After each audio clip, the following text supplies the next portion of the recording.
Welcome, everyone. Hopefully you're all here for the Schulman Annual Lecture in the Center on Crime, Race, and Justice. We are really pleased to have a distinguished colleague from Penn State here this year. But to kick it off, I will actually let our brand new dean, Kelly Tsai, just welcome you. Hi, everyone. I'm Kelly Tsai, new dean of CSSH. As some of you may know, the dean's portfolio is broad and sometimes complex, but attending these types of events are the absolute highlight. I mean, this is what being in higher education is all about, being able to bring in distinguished speakers to share their knowledge with us, and especially in an area of real great importance to our community and the broader community. So thank you all for coming here, and I'm looking forward to just enjoying the talk and, learning from our speaker. Thanks, Dean Tsai. So really quickly, we'll have Shaun Gabbidon be giving our lecture tonight. We'll have some time for question and answer at the end. So if you have questions, save them up, unless there's something that I suppose is burning that someone needs to ask. And Shaun will be talking about, I know he's had a chance to talk to doctoral students throughout the day, met with the Race and Justice Lab, staff and students, and we'll all have time to ask questions as well. But I'll do a really brief just introductions to give you a little bit of background about Shaun and his illustrious career. Shaun Gabbidon is a distinguished professor of criminal justice at Penn State Harrisburg. He's the author of more than 100 scholarly publications, including 75 peer-reviewed articles and 13 books. 13 books, impressive. It was hard to know which of those books you might focus on because so many of them are actually critical to the fields you talk about. The Du Bois book, which actually traces the history of Black criminological thought. Do you think about his more recent work, which you're going to be talking about, on consumer racial profiling? Shaun has been a legend in the field in terms of thinking about questions of theory and their application to practice, and is particularly noteworthy for the fact that he has forced the field of criminology to think deeply about questions of racial injustice, a field that, surprising to probably no one in this room, for many years did not think very deeply about questions of racial injustice, despite the prominent role of the criminal justice system in perpetuating systemic racism, right? So Shaun's work has really been remarkable in both giving us a theoretical foundation in which to ground research on race and justice, and also practically applying questions to new areas like not only racial profiling by the police, but issues of race-based discrimination in consumer settings. And I'm sure you'll give some details about the work on consumer racial profiling, but the work was really wonderful in that he worked with Fortune 500 companies to get data, to really do some innovative work in a space that has significant implications on the day-to-day lives of individuals, but has been largely overlooked in our study of deviance and systems. Shaun is the winner of, not surprisingly, many awards, including an Outstanding Book Award from ACJS. He's an ACJS Fellow. He is a recent ASC Fellow. And he has recently won the highest prize at Penn State, which is a Faculty Medal Award just this year. And I believe you were mentioning last night that you are the first person from any of the regional schools to win the Faculty Medal Award. So we are very lucky to have Shaun visiting with us today. And I will let him take it from here. So thank you, Shaun. Okay, now all this pressure's on me, right? So I have to follow up, What I will say is that I'm very thankful when I get invitations to colleges and universities, especially those that have doctoral programs, because I don't work with doctoral students, as I mentioned to the students earlier, so that gives me just a hand in that arena as well. But in terms of the talk, this talk is the one, anytime I'm invited, this is a talk I give. Not because it's the most sophisticated, not because it's, the most interesting to everyone, because most people don't know anything about it. It's because it's the one that educates people the most, okay? So the talk is one in which that there's just nuggets of information that people typically haven't encountered. And one of the things that I do with the talk, only when I do it in person, is I typically talk about some of my experience in the private sector working with them, because some of that stuff I can't publish, so I'm very limited what I can say, but I will give you some nuggets of that. Okay, so the first thing I usually get from people is, who's Shaun Gabbidon? So I say, okay, I'm gonna get a slide. Here it is. Okay, this is who I am, right? I was born in Wolverhampton, England, to Jamaican parents. I was raised in Crown Heights section of Brooklyn, and then we moved to Long Island. So one thing that I have over a lot of people is that I lived in the city and I lived in the suburbs. So I get a sense of both of those things. I've got 3 kids. I've been at Penn State for 25 years, and I have a wide range of influential people, including one person who's in the audience today. Thank you, Catherine. You can't be a black criminologist and not be influenced by Catherine. So, but yeah, I think what's pushed me to do some of these things is that, I have a wide range of people who have inspired me. And some of these people, maybe in Florida, probably those books would be banned that they've written, but, I don't. Here, overall, though, just a wide influence. And for graduate students, it's important for you to read widely, and that helps diversify your perspective. Next thing people ask me, what are the things I'm currently working on? I'll go through these quickly so we can get to the talk, but I'm doing a reader. I've had this in progress for a while on Du Bois, which will have all of his works in there that are related to the field. Doing a special issue with Frank Cullen. I'm going to be doing some tests. Some graduate students at a conference said, Dr. Gabbidon, won't you test this there? I was like, okay, we'll do something. So I'm going to do that. I'm also doing a project that I've done for, I have a Center for Survey Research at Penn State Harrisburg, and they always do kindly allow me to put questions on the annual survey they do, and they've done that multiple times. And I have one project where I'm looking at the racialization of crime among Pennsylvanians and its impact on their perceptions of different communities.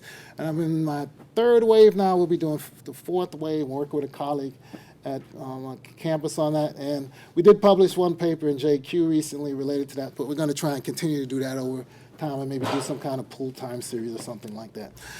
Black criminologists, just seeing what they're doing in terms of their thoughts on the field. We just sent that out today. I don't know if some of you got that. So, and career satisfaction. I was talking to graduate students maybe about a decade ago. I did a study that was kind of me thinking about my sense of the field, but I sent it out to about 1,000 people in the field responded just to see what their satisfaction was with their career in this field. And I'm probably going to be doing an update of that in the fall. And I'm going to the UK in the spring of next year. I got a Fulbright, and I'll be doing that. And I'm updating my long-standing text on race and crime. So got a lot of stuff. As you go through, you can pick what you want to do, but these are the things that I'm doing currently, okay? Okay, so Shopping While Black, Consumer Racial Profile in America. That was the original title, but I thought about it, like, what am I really going to be talking about? The challenges of researching understudied topics in criminology, the case of consumer racial profiling. So the example I'm going to give you is this research. A lot of times when people think about this particular topic, what they don't understand, if you're even thinking about it, is that there's something called the private justice system that nobody really engages in our field at all. Right? Everybody, for good reason, is concerned about the public justice system, right? So policing, courts, corrections. But what about this other entity that has over 900,000 people working in it? What do we actually know about these individuals? Very little, right? And if you look at them in comparison to the police, they outnumber the police. So there's more of them. Obviously they have less authority, but in some cases they are armed, right? So it's something that we may want to consider. And as I said, and I say on the slide, if you think about it, there's very few people interested in this, and certainly I wouldn't be interested if I didn't actually work in the field myself, so I know quite a bit about the field. Just to give you a sense of the use of private security, this is just a slide that tells you, like, many countries are in the same situation that we are. It's very heavily dependent upon private security to provide basically public security in some ways, right?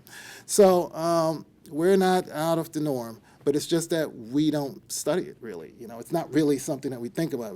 Once we get into criminology, we're like, well, that's kind of like criminal justice. We're going to leave that over there. But there's a lot to learn from this particular area.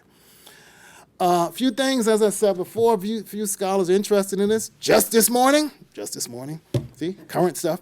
I did a search on Google Scholar to determine, just how many people are looking. How many hits do I get on shoplifting as opposed to homicide? Very different. Not a lot of people really interested in this area.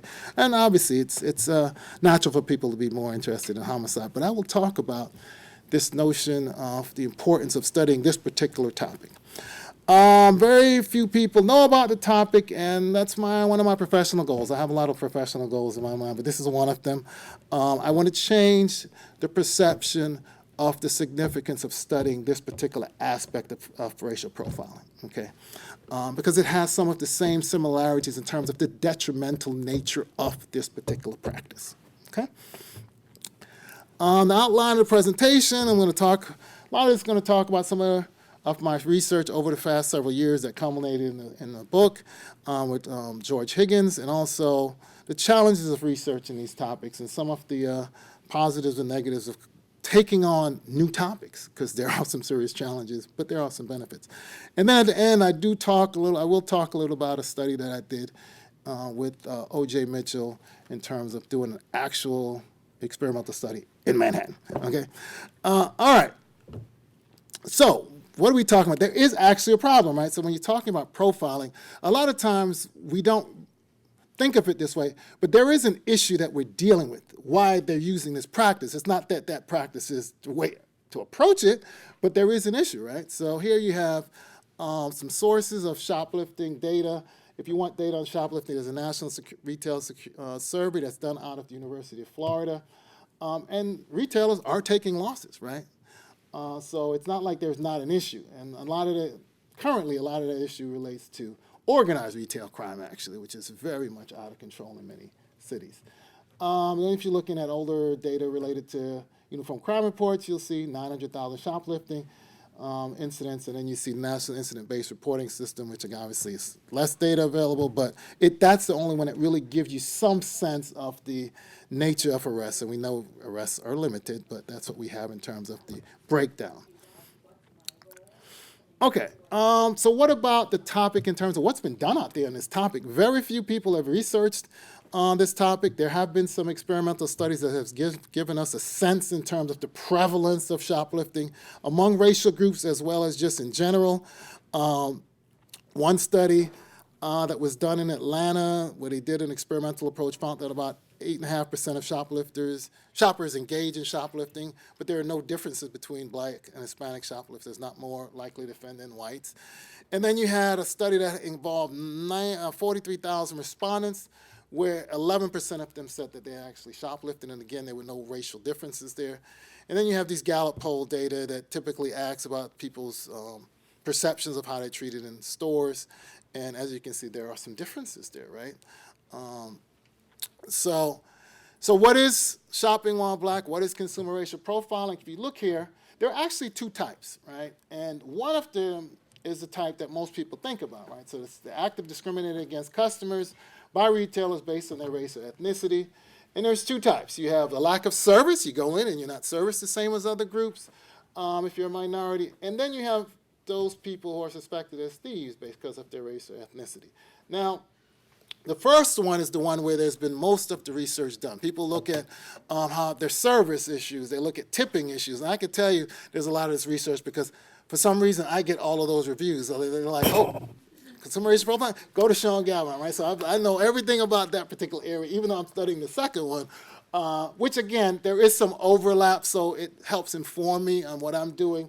But I do all kinds of stuff related to that first one as well. But is the practice new? And where did this behavior originate? And again, if you're going to be studying racial profiling in general, that information is out there. There's so much stuff done on racial profiling related to traffic stops. There's been more in recent years that looks at airport profiling, that kind of stuff. But I had to find out when I started this, where did this come from, right? So for me, anytime I want to find out something historical, one of the things that you're going to do is you're going to go look at cases, and you're going to look at law. That's why I usually go, because that usually tells me what's happening. Well, the Black thief stereotype has been around actually since the slave era, okay? And how do you know this? Because you go to the laws, right? So you go to the laws and you look at some of the statutes from the early 1700s. This one is from South Carolina, where slave caught stealing was to be publicly and severely whipped, not exceeding 40 lashes. Additional offenses called for branding, slitting up the nose, and even execution. And a decade later, after the initial law came out, you see South Carolina actually lowering the penalties because they realized that slaves actually stole out of necessity. And in fact, if you look historically, the fugitive slave acts of 1793 and 1850 was nothing more than an act talking about a slave leaving their plantation, which is actually a law that talks about them stealing themselves, right? If you really analyze what those laws were really about. But then if you look at Thomas Jefferson in some of his writings, he talks about slaves stealing and how he could understand why they would, given the nature of what the conditions they were living in, obviously. And then Frederick Douglass in his works talks about basically stealing to survive. Stealing to survive. So if you read some of the works, you'll see these type of things in there. Okay, the black thief stereotype in America continued following the slave era. Blacks were viewed as thieves in stores. Once stores started to develop in northern cities, they couldn't enter some of the stores until after 1945. Most people don't know this, but around the turn of the century, turn into the 20th century, a lot of black people actually use catalogs to shop. Okay, people don't really know that, so online shopping may be very close to that, right? During the 1960s, blacks could enter white-owned stores, but they couldn't actually try on clothes there. And occasionally when I give these talks, and you talk to older black people, they'll talk about this. They're like, yeah, I couldn't go into these stores. I couldn't, go try on these clothes. And even if you look in Condoleezza Rice's biography, she talks about this where it was Easter, which is ironic that we're talking about now, but it was Easter. She went in to get an Easter dress with her mother, and the clerk told them that they couldn't try on a dress unless they did it in the stock room. And she was like, no, we're going in the fitting room. So there was this big combative thing, and that clerk let her try them on in the fitting room, but she was looking out to see if any of her supervisors would see it because she wanted that sale. But these type of things, she talks about it in the book, how memorable that incident was. A lot of people, these type of things stick with them. Just like we talk about traffic stops, where people like, I had a bad traffic, it's the same kind of thing. It has the same kind of impact upon you emotionally, mentally, physically, other types of things, which I'll talk about later as well. The Booster and the Snitch, this is a book that came out in the 1960s. It's one of the rare books that actually addressed this to some degree. Other than that, nobody was really talking about this stuff. But the researcher looked at 7 years of shoplifting data in a Chicago retailer, and it had court data, police arrest data, but basically there were disparities found even back then. So after going through this and digging, because anytime you're taking on a new topic, you got to dig. You got to figure out, you have to find a way to kind of understand this topic more when there's very little out there, right? So it's like an investigation. And I guess sometimes I tell people that's the reason why I like research so much in a sense, is because when I was in the private sector, investigations are what I like the most. So this is kind of like an extension of that, Okay, so is it still something that's going on? Within the last 30 years, all of these retailers, and I think I could have filled up another screen under here and kept going, Most recently, I got a call to do a media engagement based upon the Rite Aid scandal. I don't know if anybody heard it. AI, they had facial recognition software they were using. They had multiple complaints from 2012 to 2020. It was mostly deployed against Black, Latino, and Asian communities, and they have banned from using this technology for 5 years. Just imagine what they must have been doing to be banned from using it for 5 years, okay? Again, it's something that's out there, but under the radar, right? Nobody really talks about that, right? But these are real impacts for people, too, just like any other area that we look at in the field, okay? Some other things to think about. What about the scholarly literature on this? When I started studying this, again, I didn't really know what to do.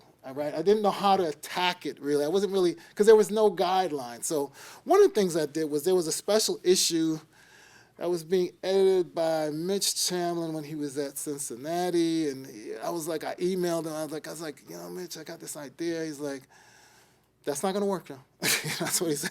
It's not going to work, but he gave me some insights.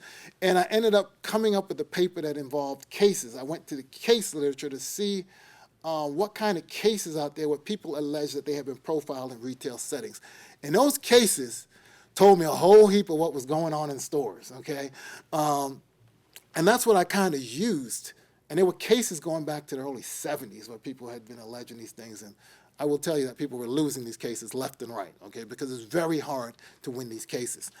One reason why I lose these cases is because Professor Suja Thomas from the University of Illinois Law School talks about this. She has this article called "The Customer Cast: Legal Discrimination by Public Businesses," which is kind of interesting because in there, her take on the way things are is that it actually is legal to do some of these things as long as you don't deny people service because of their race. So you can do some of these things as long as they're not denied the opportunity to make a purchase. Once you do all these things, plus you say you can't shop here, that's when you've crossed over into the line. Some people have won because they've shown differential treatment in a certain way because you're not able to make that purchase. But most people, they lose these cases, and I've gone through tons of them, and they just lose. Other studies that have been done, public opinion, Gallup polls. There's a poll done in 2004 that was pretty good that had some questions on it.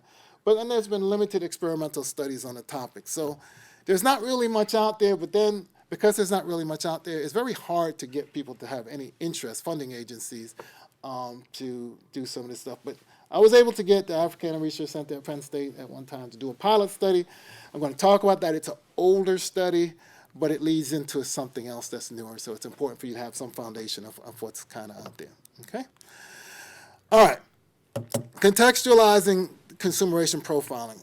Some perspectives that can be used to contextualize this practice includes the black thief stereotype, the racialization of crime. We do this, right? So if I say white-collar crime, most people are going to say, okay, white people, right? If you say certain offenses, we have this perception, we racialize things, right? When we know if we look in the crime stats, every racial group commits every type of crime. They may do it at different rates, but there's not one group doing one thing, okay? So it's important for us to kind of understand that. But then we have, Catherine's criminal black man, this notion, of this fear of black men when they go into certain settings that they're going to do something ominous, right? So I think those things kind of help us think about why people would use some approach like this to sort of scrutinize who we should follow in these type of settings and who warrant suspicion. Okay, so another way to think of this is the way I think of it is like there's this cycle, right? So you have blacks enter retail establishments, and then blacks are observed for suspicion of theft more than other racial ethnic groups. So you go in, you racialize it, these are the people that are going to commit these offenses, so you follow them. As we know with other types of profiling, the more you follow one particular group, the more you're going to see them committing crime. If that's the only group you believe that's going to commit this offense, well, guess what? I mean, at some point, some of them are going to offend, right? It's just the way it is. But then those statistics, which is the same thing we did when we did racial profiling with traffic stops, right? Those statistics start dictating who we follow because we're like, hey, we're going to get hits if we follow this, even though it's, obviously a false way of looking at this. But then that leads to the same process, and it goes over again. And those statistics stay the same, not because those are the people that are offending, but because those are the only people that are offending is because those are the only people we're watching, okay? So think of it like a cycle. Okay, so developing a study on an understudied topic. Oh, boy.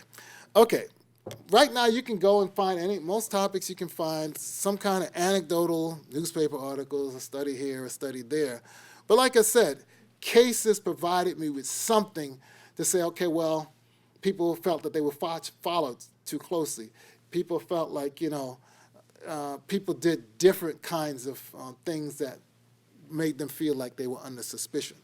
So I decided to use that as a foundation to create what I called a consumer racial profiling victimization survey to answer basically these questions.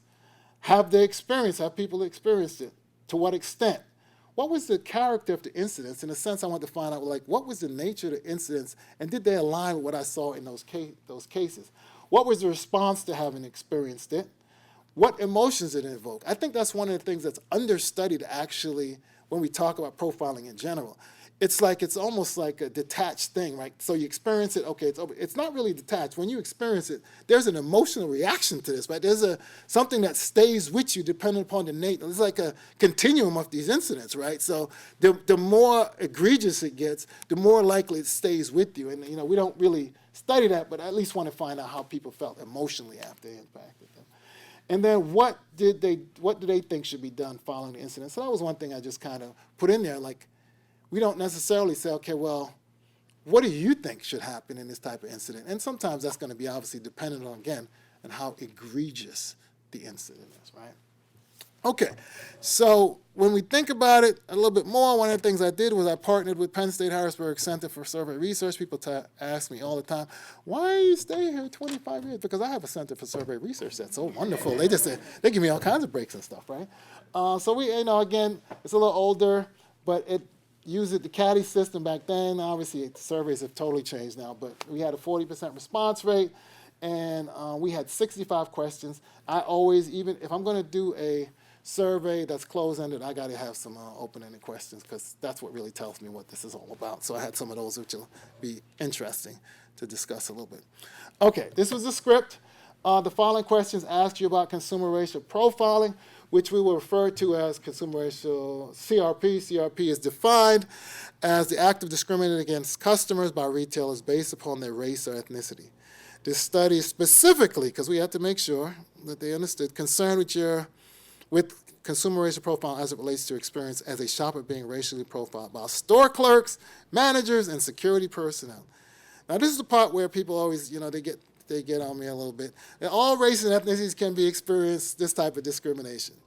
Well, yes, I believe everybody can be discriminated against. I've done studies where I've looked at cases related to racial profiling in general, where I've done case work, and you have people, I'll just give an example, you have white people going to visit their black friends in public housing developments, and they are profiled as drug buyers, right? So they're being profiled too, right? So I just want to make sure that everybody was sort of covered in here. Now, obviously, it's going to vary in terms of how much, the intensity, all of those type of things, but it does happen, okay?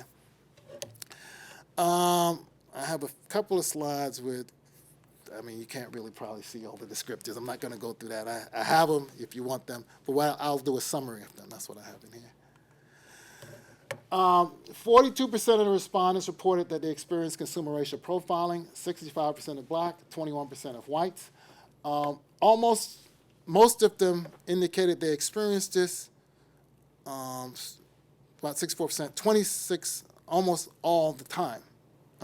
That's pretty, it's pretty bad when you think about it, because if you're thinking about, people are talking about traffic stop profiling. So let's just say they're in the car, they're driving, they get profiled, right? Just think they're going to the mall, right? They go in the mall, guess what? They're being profiled there too, right? So these things are like, things to think about. I think when we think about these things individual, we don't think about the cumulative effect of these type of practices, right? 52% experienced it in urban areas, 40% in suburban areas, and 7% in rural areas. Department stores, clothing retailers, and grocery stores were identified as places where most of this occurred. And most of the profilers were white, okay? 25% were black. And again, this is another thing I usually get into with people, and when I've given this talk, is like, yes, black people internalize these type of things too.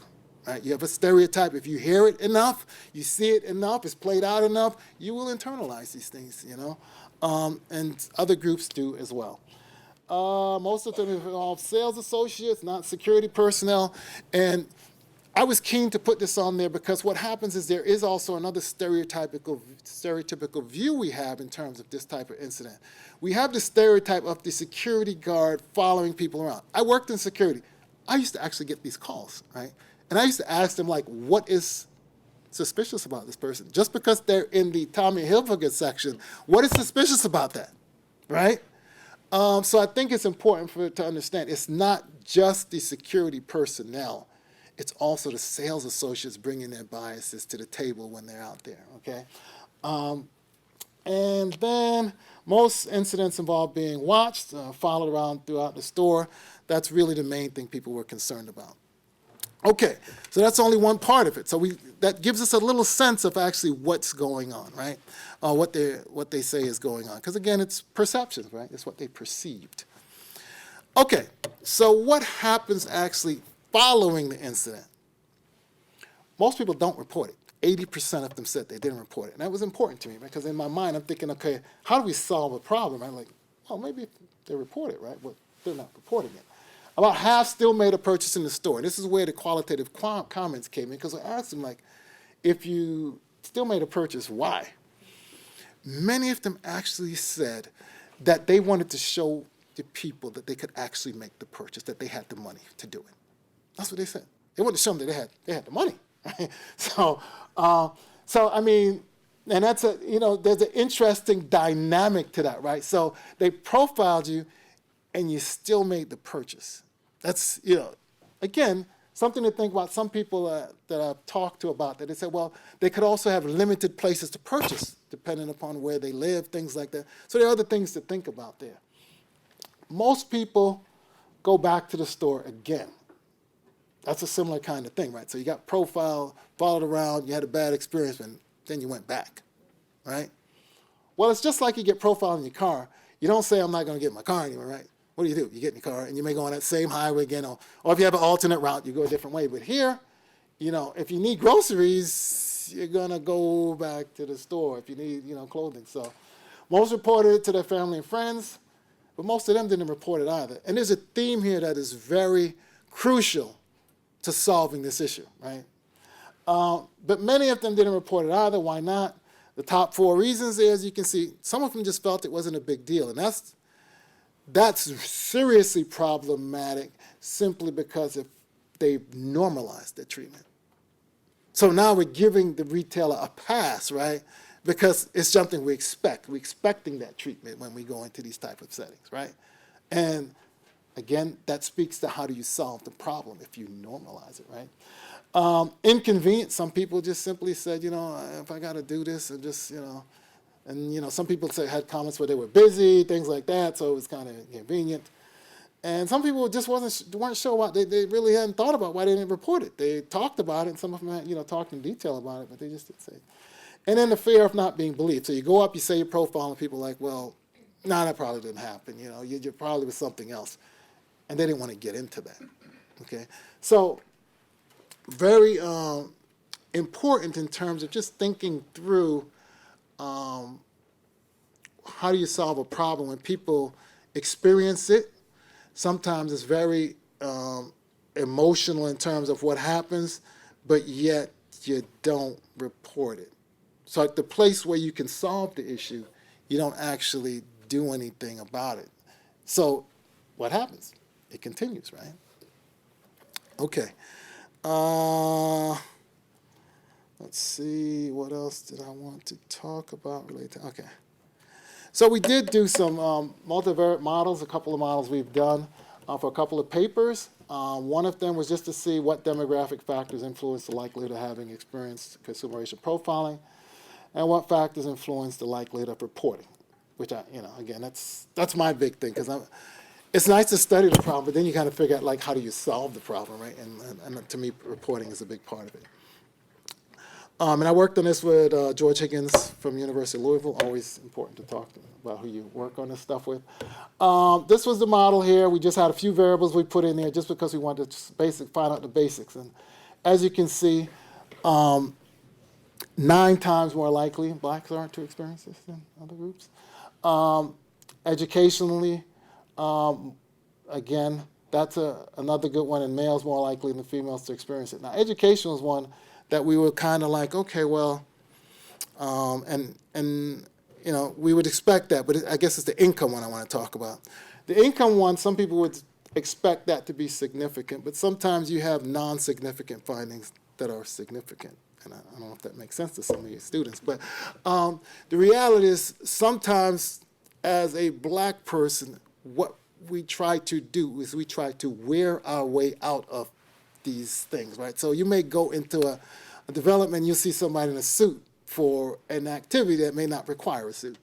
That is in some ways a protective mechanism, thinking that you won't get profiled because you look a certain way, you dress a certain way. And the income one was one that we sort of well, maybe that's what that's showing. I mean, it doesn't matter what your income class is, you're going to get profiled. So, you can't wear your way out of that particular, situation. So that was something that we we were like, that's kind of interesting. Yeah. The other thing we talked about was the demographic factors influence the likelihood of reporting the victimization. And I think a couple of things stand out. Negative emotions, we asked some questions related to that. And, if you had experienced those negative emotions, you were more likely to report. But you have to consider, not a lot of people report it, right? So you're dealing with that. And then if white employees were involved, which I think, speaks to sort of historical, frictions, things like that, where you may have those race relations impact upon whether people actually report or not. And then if you look at the method that was involved, so if people followed more, that was one of the things that was significant in terms of that as well. So think about that, right? So you have two aspects of this that you're kind of dealing with, right? You're dealing with groups have followed more, 9 times more, and then you have the negative emotions impacting upon them. I mean, again, if we think about it in terms of profiling and traffic stops, it's a similar kind of thing, except there's really not that much reporting there as well. We were required to do different things in that particular arena, but here we don't have that. There's just, you can choose to do this or not in terms of reporting. All right, so a couple of things. Again, it was a small study. It was just one area. Had a pretty low cooperation rate. And we were unable to verify the victimization. And in fact, when I tried to publish this, people were like, well, Shaun, can you call this a victimization survey? And I got a lot of pushback on that. But yes. But what kind of have we learned from that small study that pushed me to the next stage? The study was important. That early study was important because once I published it, I started getting calls, okay, from attorneys, companies, different people started saying, we'd like to try and address this issue, right? And that's what sort of led to some other things I'll talk about in a second. All right, so what it is, from that little study, what can you determine, right? Retailers need to continue to weed out this type of discrimination. That's pretty obvious. But how? What can they do, right? They can have stringent policies. They can do training. Many of us saw that some of these more prominent retailers, Starbucks and others, have shut down their whole company for a whole day, right, to say this is so important to us, and brought in all kinds of people to help them work through some of the incidents that have happened. Increased screening of employees, associates, and loss prevention personnel. Obviously, I think screening is one of the biggest things in terms of in the field, just like in policing. If you bring in the wrong people, you're going to have bad outcomes, right? And as I said, it sends a clear message. But really, one of the biggest things is the victims actually need to take action, right?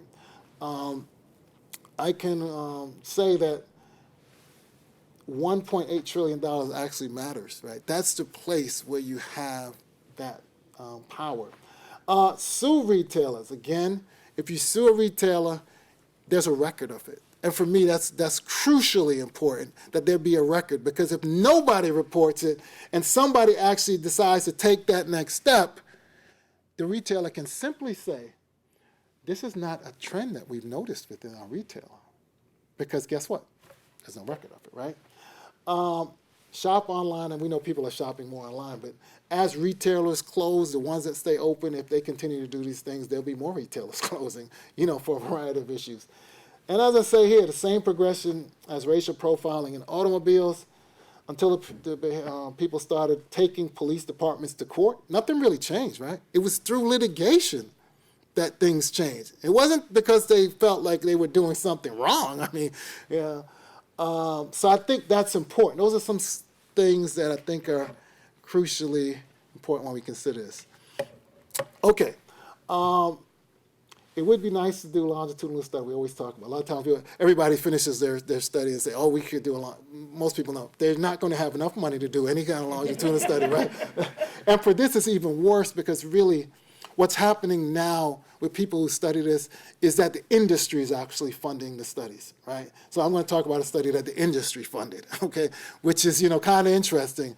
The industry funds it, but a lot of times they don't want you to talk about it, right? So, ethnographic studies. I remember when I started out, there was a video of a reporter who had done a study in a retailer, and they had gone undercover, and I mean, it was just like the stuff that that person learned that was going on in that retailer was just like crazy, okay?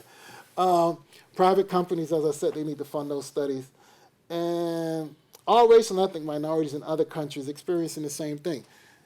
I got a grant. Within the next 2 or 3 weeks, I'll be doing a replication of this study in Canada. I have a colleague who's at the University of Toronto, and I'm working with somebody at American University, and we're going to be doing that study to find out, they have different populations. The nice thing about that study is I got a little bit more money, and I'm able to do a little bit more diversity in terms of finding out the groups who are believe that they have been profiled there. So it's like indigenous people, it's black people, we have Asians. There's a whole bunch of different that we weren't able to get that much diversity in this study because it was hard to get money to just fund this small study, So really excited about that. And then when I do my Fulbright next spring, guess what I'm going to do? I'm going to replicate the study there as well. See, so yeah, small study. But sometimes those pilot studies, they're just what you need to give you some ideas. None of them are perfect, but they give you that impetus to sort of get going. All right, so the next thing I'm going to say is that this is not just about shoplifting. See, that's the mistake people make. They think that, Shaun, he's just studying shoplifting. There's something more important than that. It's one aspect of what some people refer to as everyday racism that minorities and black people in particular experience, right? And, people will brush it off, but it does have an effect on you. And as I talk about, everyday racism contributes to blood pressure issues, eating disorder. It's not just mental, it's physical. There's so many things that people don't account for.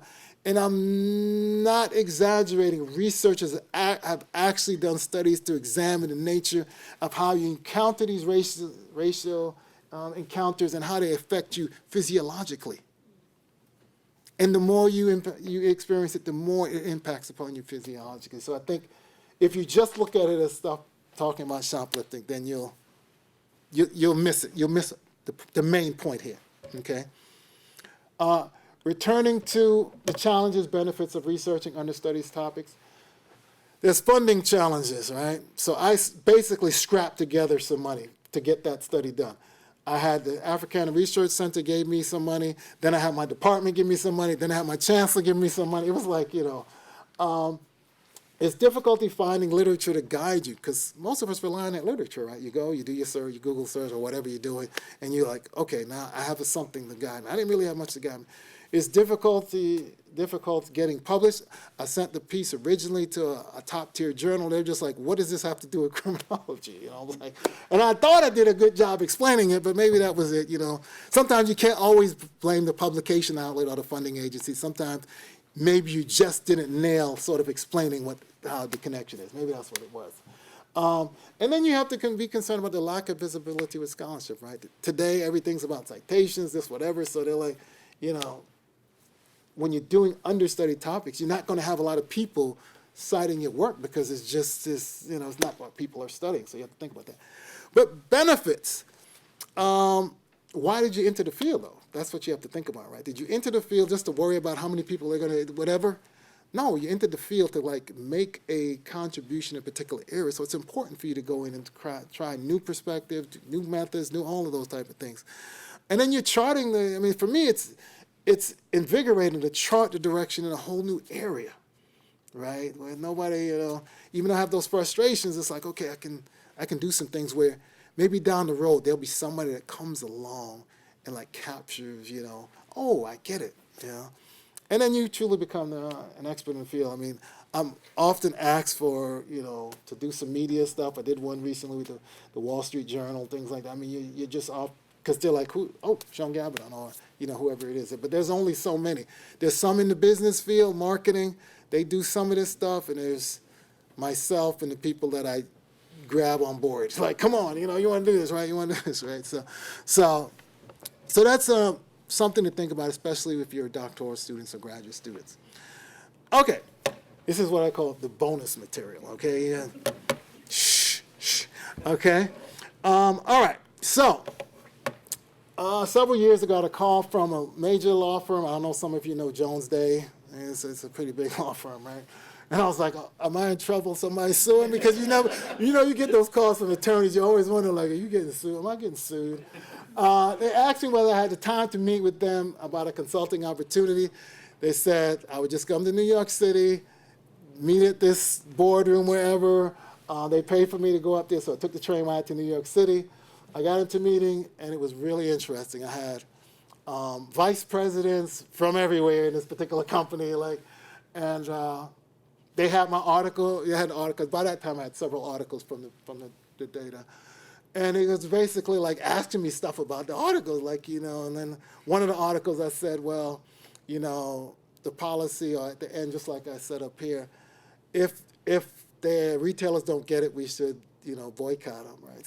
So they were like, did you really mean that? I was like, yeah, I do. I said, I have 3 black males, my sons, 3 sons, and, I was like, if they don't treat it right at retailers, I'm going to sue. I mean, what do you want me to do? I'm going to do something to kind of rectify that, right?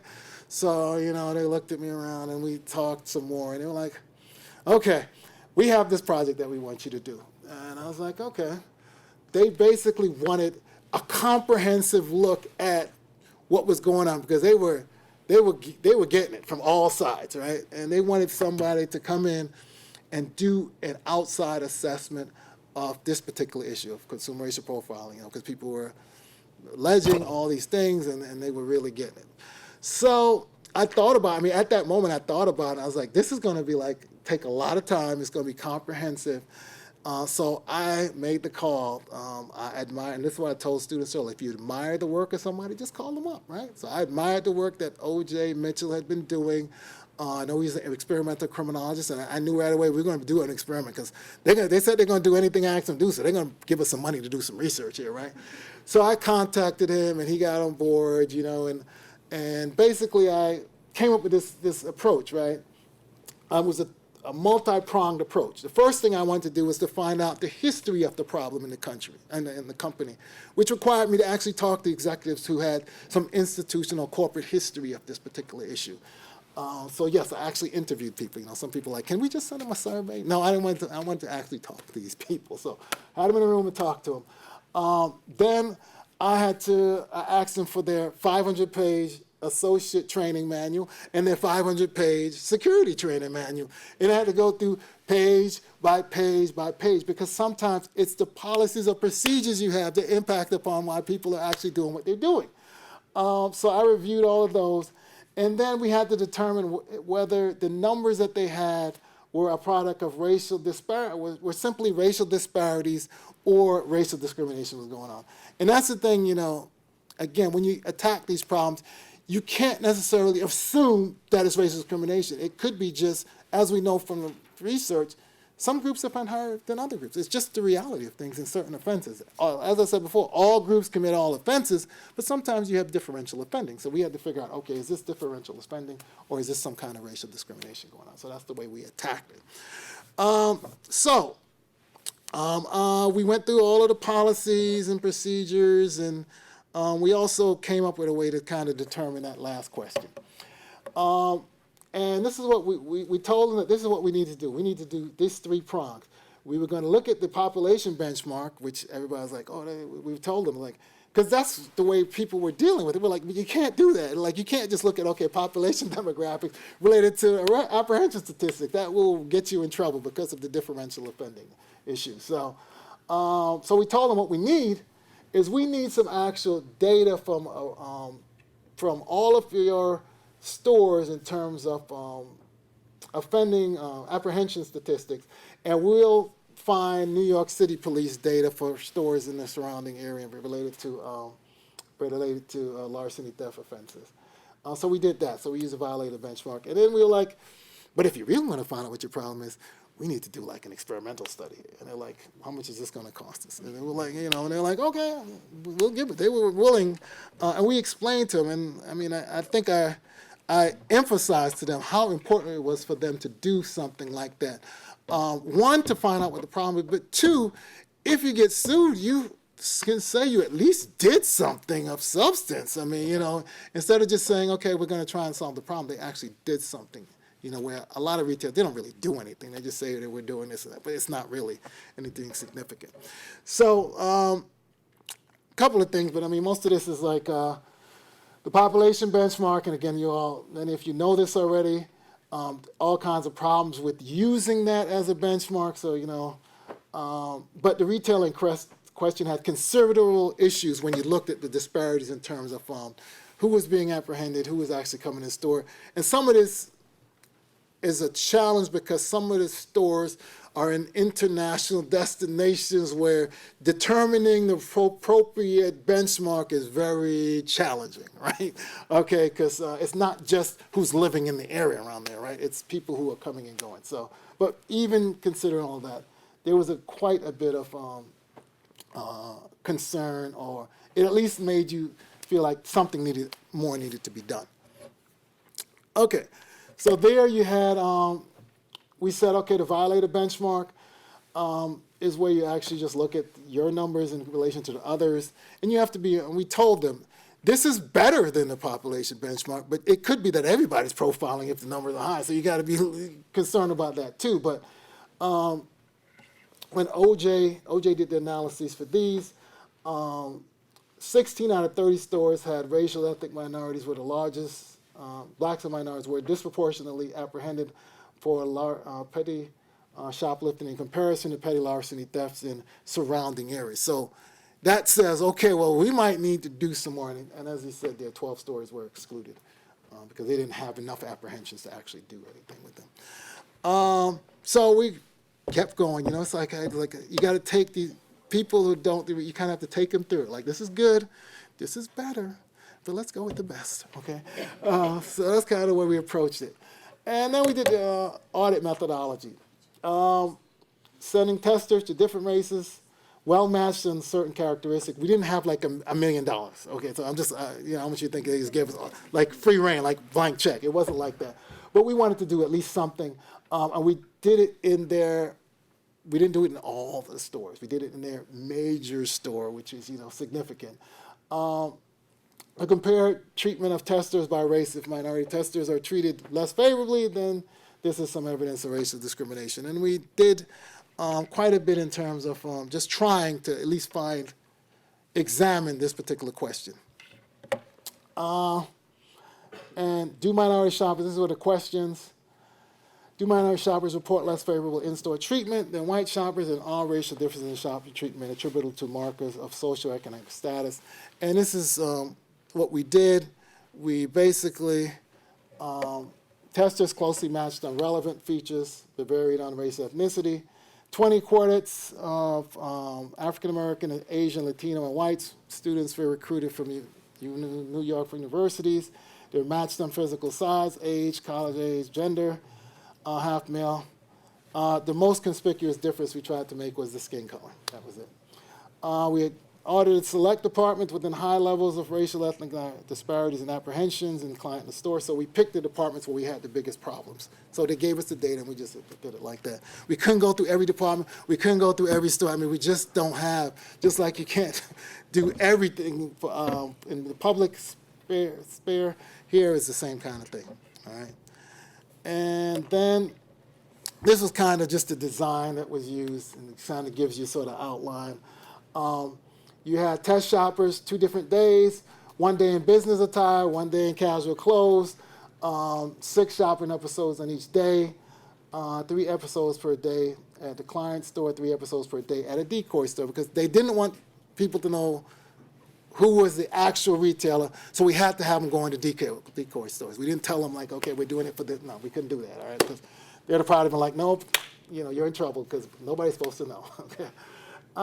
So then basically the variables that we were looking at was like, does the clothing, so socioeconomic, as well as, standard shopping mode and suspicious shopping mode. So we had them, provided them with sort of a script of how to, what they needed to do. And after doing it again, it was just, in a way, it was preliminary, but in a way, it kind of took them past to give them an idea of like, if you really want to find out if you have a problem, this is what you actually have to do more widespread in your company. There was really only one statistical significant finding. African Americans are most likely to be greeted as Asians, were least likely to be greeted by store personnel. No other difference in the quality of service, wait times, and perceptions of being followed. We actually gave them a survey to write down how to, to sort of track what their experience was. And only gender difference was white males more likely than Asian males to be offered direction to their destination. So, again, there's lots there, OJ, and I was like, that we would have a good publication from, but they're like, no, you can't publish it ever, ever, ever, ever, so I can't publish anything. But what we said we were going to do at some point, and since he just took over a journal editorship, that might be down the road, is to actually get some funding, since we've done something like this, to do something more in terms of just nationally and maybe pick some cities. But we just, he's just too busy. And I'm kind of busy too, but, that journal, he's busy. Some caveats and outcomes. These methods generally just assess systemic racial discrimination. It's crucial that retailers compare the apprehension patterns of individual security agents and sales associates to apprehending unusually large numbers of minorities. And that's important because one of the things that you want to do here is they knew they had issues in certain departments. Those disparities were pretty high. So it's like you probably want to kind of target in a little more than what we kind of did. It's not solely about diversifying staff. That's usually one of the first things we say in anything we study in criminal justice. Let's diversify the staff. Their security staff was like highly minority, and so was their sales staff was highly minority. So that wasn't going to solve the problem in this particular case, okay? Every policy needs to be evaluated. Sales and loss prevention, because really there were policies there that almost created problems, right? So you could look at these policies, and I told them take certain things out of the policies in terms of incentives for security personnel. Get rid of it.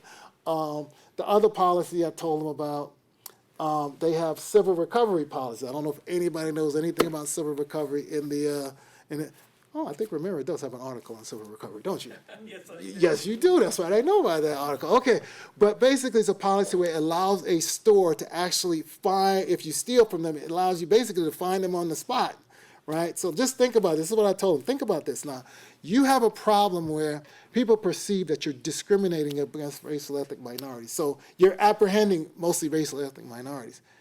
But then you actually take them and take their money, find them. On top of that, you have this economic issue that you're creating too.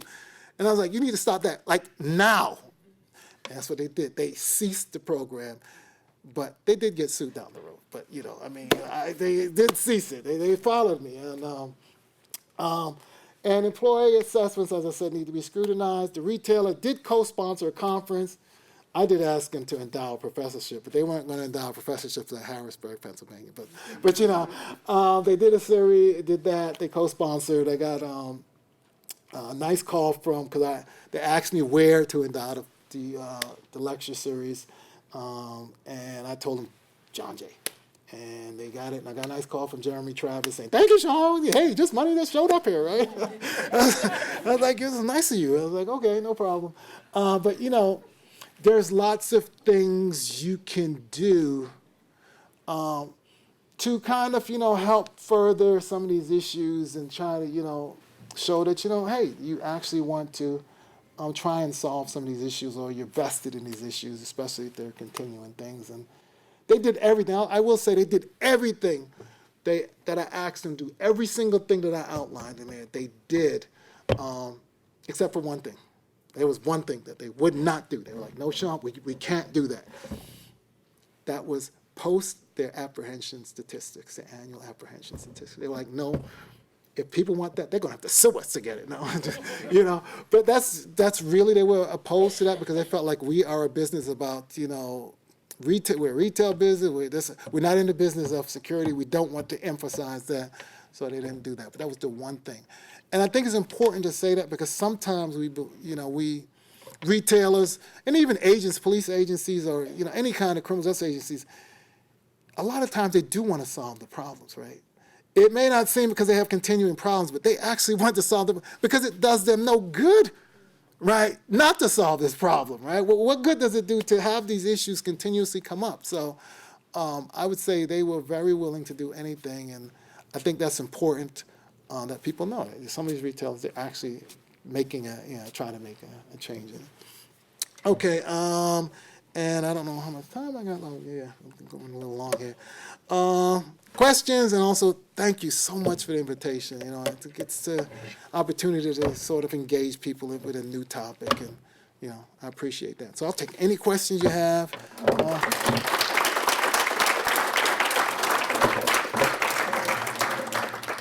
Sure, what's up, Ken? So I'm actually going to help lead the Q&A since. Oh, okay. Sorry. Okay. Sorry. When the boss says something, I got to do it. I'm Carlos Cuevas. I'm professor here and co-director of the Center on Crime and Justice, and I'm guessing Kevin already had. I guess you have a question. I was going to say, am I going to not get to answer questions? Okay. Anyone else? Anyone? People to talk into the mic so the people online can hear them. Oh, yeah, the online people. I forgot about that. Okay, students get first dibs. Okay. What you got? Can you introduce yourself too? Okay. So I have a couple questions, but I'll start with one, and I'll let other people ask. But I am Ayana. I am a fifth-year doctoral student here in the Criminology Criminal Justice program. Originally from New York. We talked about that. PS 241 as well. Right. And so my question is actually kind of based on my experience. So, having worked actually in luxury retail and, for lack of better terms, urban retail in New York City. I don't mind saying where I worked, Macy's, right, and like Foot Locker and things like that, Bloomingdale's, all these different stores. I guess I'm interested if you have more information about maybe interracial statistics beyond like the black-white dynamic. So like I know, particularly from my experience working at like Macy's, for example, right? They being like my supervisors, other associates, they're just like, you know, watch out for the Asian employees, right? Like they're known for stealing bags and things like that. But when I worked at Foot Locker, obviously we're talking more about like Black and Latinos. And then even just thinking about me as a Black woman, well, I was a teenager at the time, let alone, you know, racially profiled. I'm not saying I engaged in it, but like being told to profile this group and like what those kind of dynamics look like. So that's my first question. Okay. All right. The first question is, obviously there's been places that have done that. I mean, the children's store got into trouble with that. They had a policy where they would tell their employees to follow certain groups and not give certain groups, because sometimes you go and you have multiple things, give them a bag, they all kinds of. So, yes, that does happen. And in terms of the different racial dynamics of the different groups, as I said before, their groups are racialized not just for criminality, but for other aspects too, right? And that was one of the weaknesses of our study. So that's why I'm so excited about doing the study in Canada, because, you know, we're going to be using quota-based sampling. So we know we're going to get a certain amount of each group to kind of see what their experience is. Because here it'd be nice to find out, okay, well, we didn't have enough to do those kinds of comparisons. What's going on with Asians? What's going on? We didn't have to do it. But it's presumably that some of them may feel like they have that similar experience as well. But yeah, there's been many companies that have had what I would call systemic policies for particular groups. And they come out in litigation. You know, Dillard's, I mean, like I always say, like Dillard's is kind of like the New York City of when we think about New York City and some of the problems they've had in the past, Dillard's has a similar kind of problems related to security, you know, where they've been sued, and the cases that have come out have been like horrendous related to what they've done. And other retailers, you know, as well, but that's the one that kind of stands out. But yes, that does exist. Okay, what's the second one? Go ahead. I got you. You get two. You're from New York. You get two. New York, 2 questions. Go ahead. One of my students. Yeah. It's really the same thing. Go ahead. Go ahead. The other question I had in mind, so I really liked how you tied it back to like racial profiling, to kind of racial profiling like stops to kind of signify just how impactful it can still be. We often think about stops as the default, but obviously there's other types of profiling. And lately I've been thinking about how Hirschman's theory of exit voice and loyalty applies to policing is something that like I'm trying to work on conceptually, and I think it also could really apply here, especially because it's an economic theory, right? And I just wonder, I guess, if you are in your future studies are going to look at further whether and why people basically report this, right? Because like even when you mentioned the fact that like some people still went back and shopped there after, right? Like I don't know if you're familiar with Hirschman's exit voice loyalty. No. But essentially, like the theory says that like if the consumer doesn't have an alternative source of shopping to go to, then they might go back, or they might just accept the poor treatment and not go to a different retailer, things of that sort. So I think it would be a very interesting like application of the theory. And just wanted to know if you plan to look more into that. If you email it to me, I'll read it. I'll read it. Sounds interesting. I mean, because as I said, I did talk about similar kinds of themes when I think about that. But maybe there is something out there that has already been done that grasps it more deeply than I'm kind of thinking. Which is good. My email's easy to find, so I'm going to be waiting, Students always tell me, are you going to respond? And I respond, so I'm expecting the student to respond, so, okay. I mean, I could monopolize this and say, Yeah, well, I think... in between, and then just work its way back there. Okay. Sounds good. I think that was really, really interesting. I was thinking a little bit, like, so a lot of this kind of focuses at the individual level, right? And so I was thinking a little bit about expanding to the group level, and whether or not you've been kind of thinking the spatial level, the kind of community level, right? So we've been seeing a lot in the news about everything's locked up at CVS now. Yeah. But not all CVSs. Yeah. Right. CVSs in some spaces. Right. Yeah. And similarly, there was this. I'm going to get the details of this wrong, but there's a really cool thing that I think was done by Boston Public Schools high school students. Where they went to the Stop and Shop in Jamaica Plain, which is right next to a big public housing project. Okay. And they noted the prices of lots of different food. And then they went out to a Stop and Shop, right? So same brand, so same sourcing, so the prices should be the same, but out in the wealthy suburbs, and found out that the prices for food was wildly cheaper in the wealthy suburbs, right? And of course, security is part of the explanation, right? That they're going to come. So that's this other dimension, right? It's not just being denied service, is not just being followed around, right? That the security also has these other effects. So food deserts fit into this as well. Stores not opening in spaces. Yeah. I mean, one of the big things that happened, I think, not too long ago, I think it was with Walmart. Like I got calls about Walmart. They're like, what do you want to say about Walmart? Walmart was locking up black hair products and stuff like that, and others weren't. I don't know. So, and they were like, well, what do you make of that, right? Well, obviously they have a perception of what's going on, but also they probably have numbers that suggest that there is a problem in terms of these products going. Now, you have to kind of figure out, like, is that the only hair care products or whatever that they're losing at that rate? Or do they feel like this is what they need to do to stop those products from going? There's all kinds of dimensions to it that I think you obviously have to kind of dig deeper. But certainly there's been suggestions that retailers have racialized certain things and they protect certain goods one way and other goods another way, because that was the thing. People they're going in and they got their, there's gates or whatever on the stuff products, So yes, I think there's more to it than just being followed around. And I think the other thing that people don't realize, there are some serious issues related to organized, retail crime. I mean, I know in Harlem where my son lives, they had a Target that they fought for all these years, and it got so bad that the Target really closing the store. I mean, it's just devastating for the community, So there's got to be some way to find some balance in how these things are handled, because that's a big loss for them, So spatially, it's. Hi, Michel Alge. First year PhD student.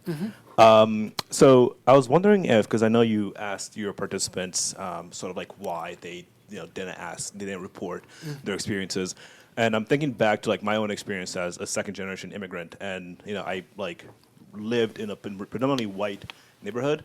And so I remember like times when like aunts and uncles would talk about like experiencing this exact same thing, and I'd be like, why don't you talk to the manager or something about your experience? And they would just all laugh. First off, they'd just be like, basically you're hanging out with too many white people. That's what they tell me, right? But some of the two things I remember like taking away from that was, one thing was things like reporting, like, talking to the manager about like a bad experience is something that just was not in their toolbox. Like they just did not see that as like part of their choices. And that has racial implications as well. And the second part of that was that they also used to tell me, well, you don't want to be that black person, that angry black person that's like making the scene, like at a store. Yeah. And so you were talking about earlier about like internalized stigmas and stereotypes. And so I was wondering if that came up in the response that people were giving you about why they're not reporting crimes.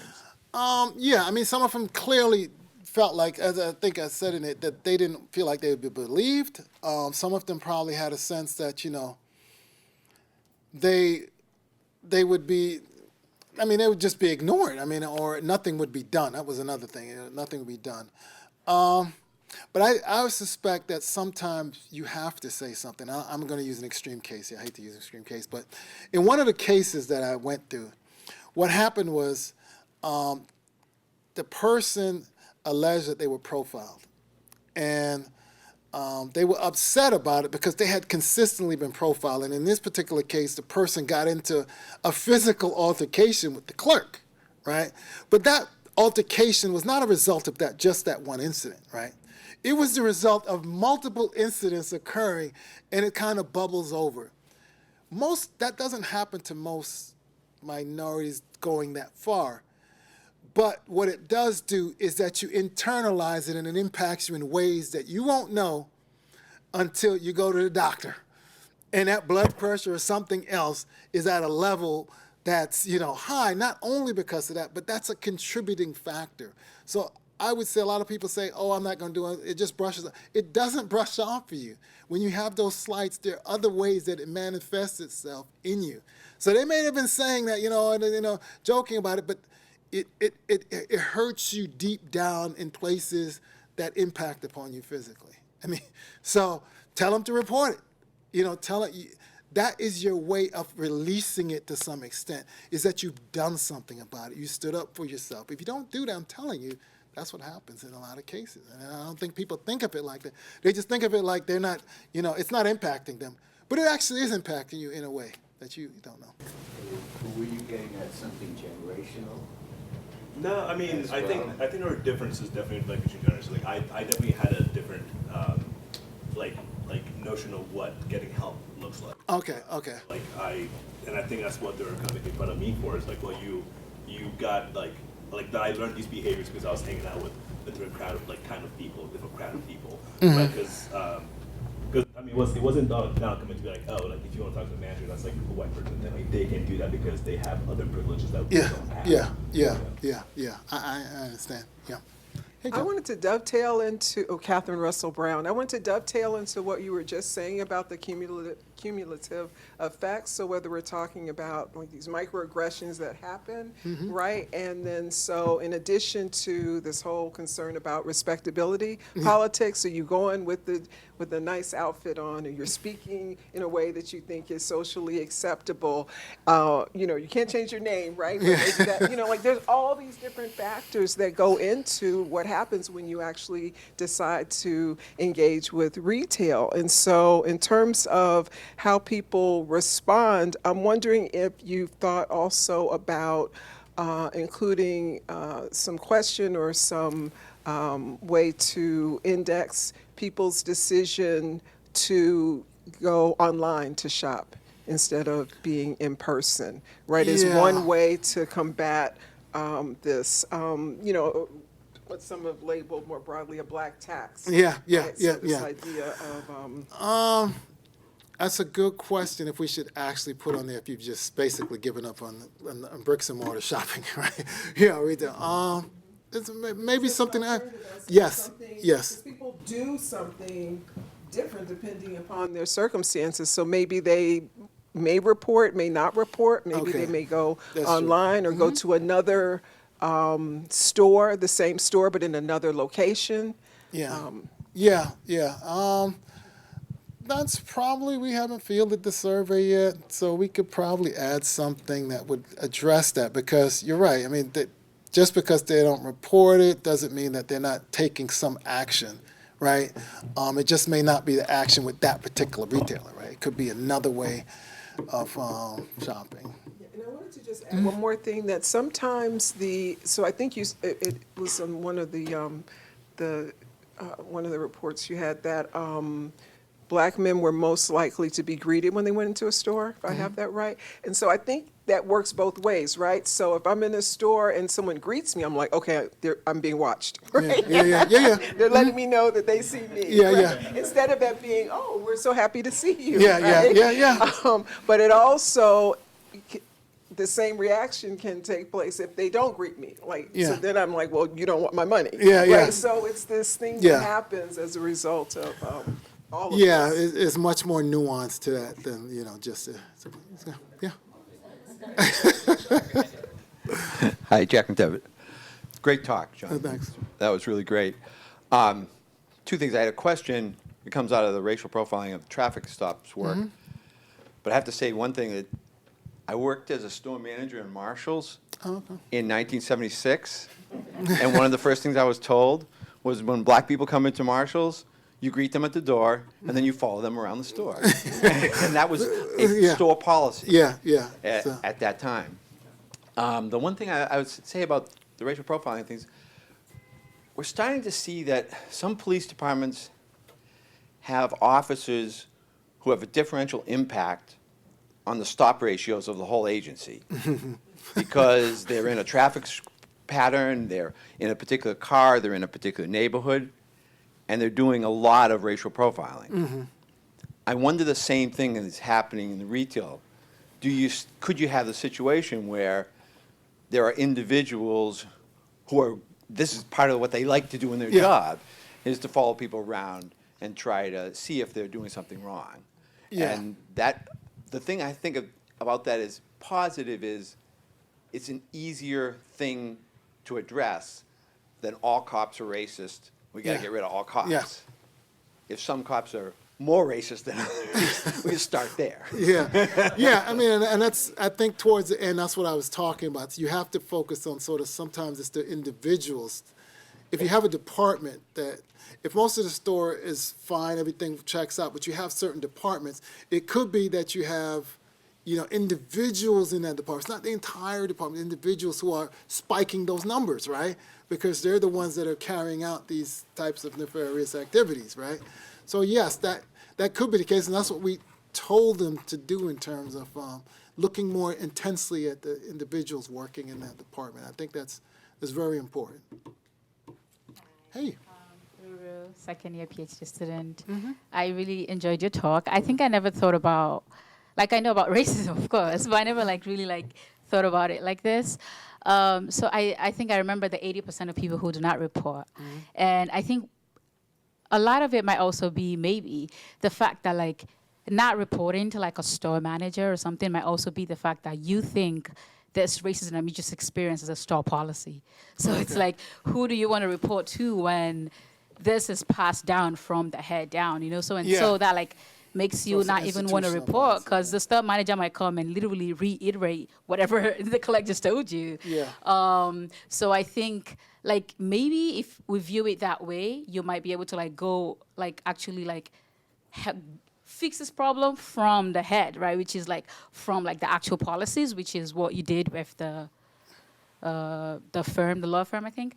And I think that might actually instead, because I know some of your stats show that a lot of the clerks were actually black people, which is, again, of course, economic issues. A lot of us are work minimum wage jobs, where it's so it might not really be the people that work there. Of course, they get some blame too, but it might also be the policies, just like Jack McDevitt said, where it's in 1976, they said, oh, if black people come in here, and it's like, it's 2024, but it's kind of still the same thing, you know, like, you get greeted, and I'm like, I'm on the edge now, why are you saying hi? Like, Yeah, I mean, it's tough. I mean, I think that even when you look at sort of the cases, I mean, it just, the things you have to show to win these cases. So you can report it, then, you know, you have a record of it, and then it goes to, goes to court, and you still lose. I mean, you hear of some $1 million judgments over time, you hear of, but those are really the exception rather than the rule, because it's very hard. But at least there's a record. I just think you need to have some kind of record keeping. And I mean, that's just one way to kind of solve the problem, Right, we just, to be cut, right, we have 2 more questions. You've got one, and Eric in the back has one, so go ahead, go for it. Oh, okay. I don't know. Hi, Christian, third year in the doctorate program. Something that kind of struck me was on one of your earlier slides in the first chapter of your book, you talk about this, what I see as a very sudden shift in how enslaved people were criminalized for stealing, where, over the course of 10 years, there was this very harsh 3 strikes-esque policy that was in place, to a sudden shift in, wanting to be more lenient to enslaved persons when they stole. And sticking on, the theme of property and theft, I wonder if, considering that you did corporate work and where you looked at, the financial losses to these companies from shoplifting, if there was this sort of rationale where, having, a bushel of corn or whatever being stolen was being seen as not as, high as a financial burden or financial loss compared to losing, all the labor that you would get out of, this enslaved person. Yeah, I think that was a part of the sort of the calculus of this, right? Like, so at first it was serious punishment if you engaged in these type of activities, but then it's like you're losing a commodity if you either execute them, harm them in a way where they can no longer work. I mean, there's all these things, considerations that they have to think about. And I think that was kind of part of that calculus to some extent. That's why those changes occurred. I mean, it wasn't just like this noble idea, okay, well, they're stealing out of necessity. It's also that we're damaging our goods to some extent, which are, these slaves who are doing this work for them. So I think that was a part of it. Yeah, it's a good point. Eric Pease, I'm a professor here at the School of Criminology and Criminal Justice. Very interesting presentation. I think I have a question pertaining to the lack of reporting, and the reason why I think I have a question is because it's all contingent on me interpreting one of your regression coefficients correctly. Okay. So the early table on the first study, the table reporting the logistic regression on lack of reporting, a variable named urban had a negative significant coefficient. Mm-hmm. Did urban pertain to whether the store was in an urban or suburban setting, or what was that variable measure? Yeah, it was a store. Perfect. So that means I do have a question.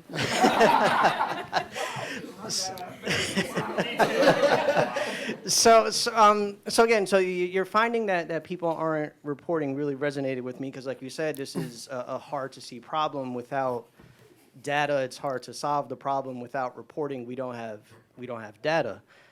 It got me thinking a little bit about the dark figure of crime and the reason why people don't report just general victimization. And what we see from the research is a lot of the times, to be frank, I mean, reporting victimization for certain populations kind of just isn't worth the hassle, right? And I think personally, back to when I was a young, bright-eyed undergraduate at Rutgers University, one time I was robbed on the way to my after-school job. They got a whole $11 and a fake watch out of me. Reporting that crime meant I would have had to call out of work and not get paid for the day. I decided to not. So that got me thinking about that urban finding, right? Do you think there's something similar there where people shopping in urban environments reporting the racial discrimination is actually a larger, for lack of a better term, penalty than it would be if they were shopping in a suburban environment? Or do you think that finding pertains to something else?